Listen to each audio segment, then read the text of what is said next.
ಒಂದು ನಗರದ ರೈಲ್ವೆ ನಿಲ್ದಾಣದ ಬಳಿ ಒಬ್ಬ ಭಿಕ್ಷುಕ ತನ್ನ ಜೀವನ ಸಾಗಿಸುತ್ತಿದ್ದ.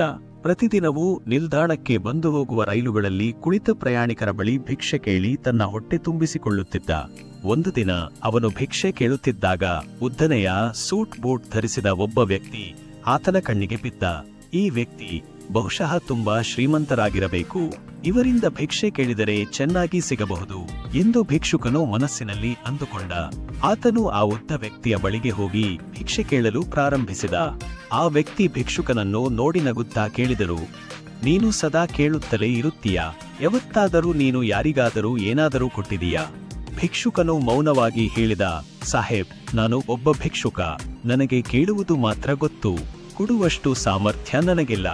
ಅವರು ಹೇಳಿದರು, ಹಾಗಾದರೆ ನಿನಗೆ ಕೇಳುವ ಹಕ್ಕು ಇಲ್ಲ. ನಾನು ಒಬ್ಬ ವ್ಯಾಪಾರಿ, ವ್ಯವಹಾರದಲ್ಲಿ ಮಾತ್ರ ನಂಬಿಕೆ ಇಟ್ಟುಕೊಂಡಿದ್ದೇನೆ. ನನಗೆ ನೀನು ಏನಾದರೂ ಕೊಡಬಹುದು ಎಂದಾಗ ಮಾತ್ರ ನಾನು ನಿನಗೆ ಏನಾದರೂ ಕೊಡಬಲ್ಲೆ. ಇದೆಲ್ಲವನ್ನೂ ಹೇಳಿ ಆ ವ್ಯಕ್ತಿ ರೈಲಿಗೆ ಏರಿ ಹೊರಟು ಹೋದರು. ಆ ವ್ಯಕ್ತಿಯ ಮಾತು ಭಿಕ್ಷುಕನ ಹೃದಯಕ್ಕೆ ನಾಟಿತು. ನಾನು ಏನು ಕೊಡಲ್ಲ ಅಂದರೆ ಬಹುಶಃ ಜನರು ನನಗೆ ಏನೂ ಕೊಡುವುದಿಲ್ಲವೋ ಎಂದು ಆತನು ಯೋಚಿಸತೊಡಗಿದ. ಆದರೆ ನಾನು ಒಬ್ಬ ಭಿಕ್ಷುಕ, ಏನು ಕೊಡಬಲ್ಲೆ ಅನ್ನುವ ಪ್ರಶ್ನೆಯು ಅವನನ್ನು 2 ದಿನ ಕಾಡಿತು.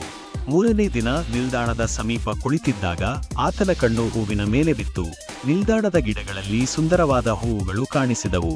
ತಕ್ಷಣ ಆತನಿಗೆ ಒಂದು ಕಲ್ಪನೆ ಬಂತು, ನಾನು ಭಿಕ್ಷೆಗೆ ಏನಾದರೂ ಕೊಡುವುದಾದರೆ ಹೂವು ಕೊಡಬಹುದಲ್ಲ. ಈ ಕಲ್ಪನೆ ಆತನಿಗೆ ಇಷ್ಟವಾಯಿತು. ಹೂಗಳನ್ನು ಕಿತ್ತುಕೊಂಡು ಜನರಿಂದ ಭಿಕ್ಷೆ ಕೇಳಿದಾಗ ಅವನು ಪ್ರತಿಯಾಗಿ ಒಂದು ಹೂವನ್ನೇನಾದರೂ ನೀಡುತ್ತಿದ್ದ. ಜನರು ಆ ಹೂವನ್ನು ಸಂತೋಷದಿಂದ ಸ್ವೀಕರಿಸುತ್ತಿದ್ದರು. ಹೀಗಾಗಿ ಅವನು ಪ್ರತಿದಿನ ಹೂವನ್ನು ಕಿತ್ತು ತರುತ್ತಿದ್ದ. ಆತನು ನೀಡಿದ ಹೂವಿನ ಬದಲಿಗೆ ಹೆಚ್ಚು ಜನರು ಭಿಕ್ಷೆ ಕೊಡತೊಡಗಿದರು. ಆದರೆ ಹೂಗಳು ಮುಗಿದಾಗ ಜನರು ಭಿಕ್ಷೆ ಕೊಡುವುದಿಲ್ಲವಾಯಿತು. ಇಂತಹ ಸ್ಥಿತಿ ಪ್ರತಿದಿನವೂ ಪುನರಾವೃತ್ತಿಯಾಗುತ್ತಿತ್ತು.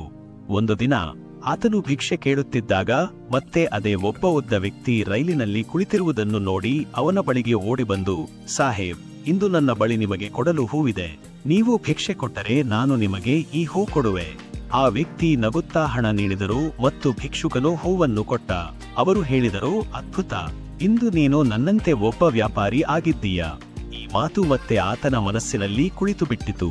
ಆತನ ಮುಖದ ಮೇಲೆ ಹರ್ಷದ ಹೊಳಪು ಕಾಣಿಸಲು ಶುರುವಾಯಿತು. ಆತನು ಆಲೋಚಿಸಿದ, ನಾನು ಭಿಕ್ಷುಕ ಅಲ್ಲ, ನಾನು ವ್ಯಾಪಾರಿ, ನಾನು ಶ್ರೀಮಂತರಾಗಬಹುದು. ಆತನೊಳಗಿನ ಆತ್ಮವಿಶ್ವಾಸ ಎದ್ದು ಬಂದಿತು. ಆತನು ತಕ್ಷಣವೇ ರೈಲಿನಿಂದ ಕೆಳಗಿಳಿದು ಆಕಾಶದತ್ತ ನೋಡಿ ಜೋರಾಗಿ ಕೂಗಿ ಹೇಳಿದ, ನಾನು ಭಿಕ್ಷುಕ ಅಲ್ಲ, ನಾನು ವ್ಯಾಪಾರಿ. ಅದನ್ನು ಜನರು ನೋಡಿದರು, ಇವನು ಹುಚ್ಚನಾಗಿದ್ದಾನೋ ಏನೋ ಅಂತ ಚಿಂತಿಸಿದರು. ಆದರೆ ನಾಳೆಯಿಂದ ಆ ಭಿಕ್ಷುಕನೋ ನಿಲ್ದಾಣದ ಸುತ್ತಮುತ್ತ ಎಲ್ಲೂ ಕಾಣಿಸಲಿಲ್ಲ. 6 ತಿಂಗಳ ನಂತರ ಆ ನಿಲ್ದಾಣದಲ್ಲಿ 2 ವ್ಯಕ್ತಿಗಳು ಸೂಟ್ ಬೂಟ್ ಧರಿಸಿ ಪ್ರಯಾಣಿಸುತ್ತಿದ್ದರು. ಇಬ್ಬರೂ ಮುಖಾಮುಖಿಯಾಗಿ ನಿಂತರು.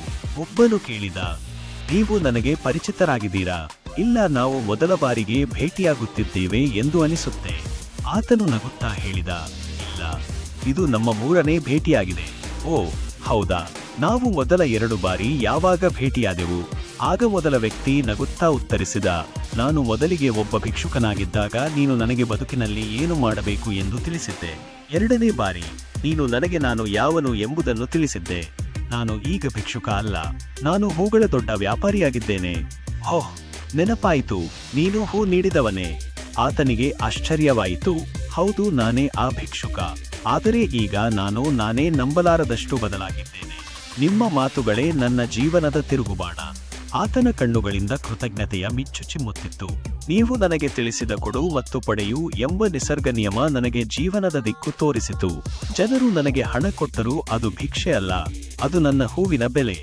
ನಾನು ನನ್ನ ನೋಟದಲ್ಲಿ ಭಿಕ್ಷುಕನಾಗಿದ್ದೆ, ಜನರ ದೃಷ್ಟಿಯಲ್ಲಿ ವ್ಯಾಪಾರಿ. ನಿಮ್ಮ ಮಾತುಗಳೇ ನನ್ನ ಕಣ್ಣು ತೆರೆಸಿದವು. ಈಗ ನಾನು ಹೂಗಳ ದೊಡ್ಡ ವ್ಯಾಪಾರಿ. ಇತರರನ್ನು ಸಂತೋಷಪಡಿಸಿ ನಾನು ನನ್ನ ಜೀವನವನ್ನೇ ಬದಲಾಯಿಸಿಕೊಂಡೆ. ಈ ಕಥೆ ನಮಗೆ ಕಲಿಸುವ ಪಾಠ, ಜೀವನದಲ್ಲಿ ಯಾವುದನ್ನು ಕೊಟ್ಟರೆ ಅದೇ ರೀತಿಯ ಪ್ರತಿಫಲ ಸಿಗುತ್ತದೆ.